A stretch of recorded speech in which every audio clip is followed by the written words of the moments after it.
بسم الله الرحمن الرحيم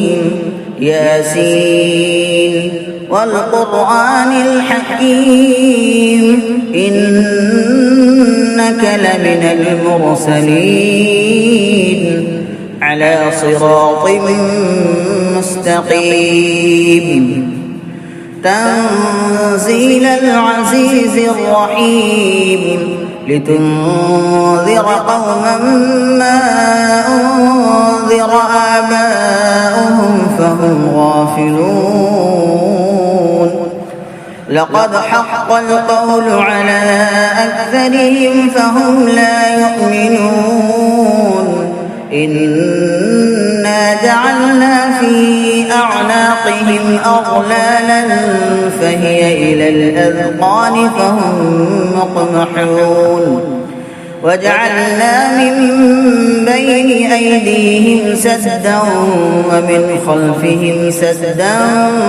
فأغشيناهم فهم لا يبصرون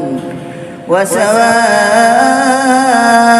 عليهم أأنذرتهم أم لم تنذرهم لا يؤمنون إنما تنذر من اتبع الذكر وخشي الرحمن بالغيب فبشره بمغفرة وأجر كريم إنا نحن نحيي الموتى ونكتب ما قدموا وآثارهم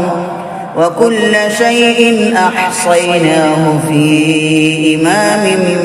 مبين واضرب لهم مثلا أصحاب القرية إذ جاءها المرسلون إذ أرسلنا إليهم اثنين فكذبوهما فعززنا بثالث فقالوا إنا إليكم مرسلون قالوا ما أنتم إلا بشر مثلنا وما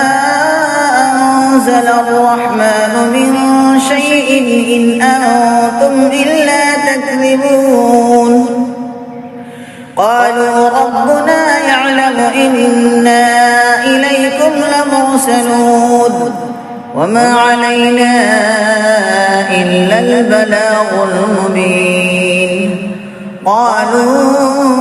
إنا تطيرنا بكم لئن لم تنتهوا لنرجمنكم وليمسنكم منا عذاب أليم قالوا طائركم معكم أئن ذكرتم بل أنتم قوم مسرفون وجاء من أقصى المدينة رجل يسعى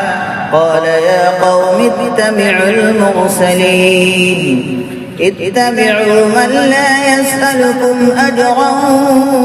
وهم مهتدون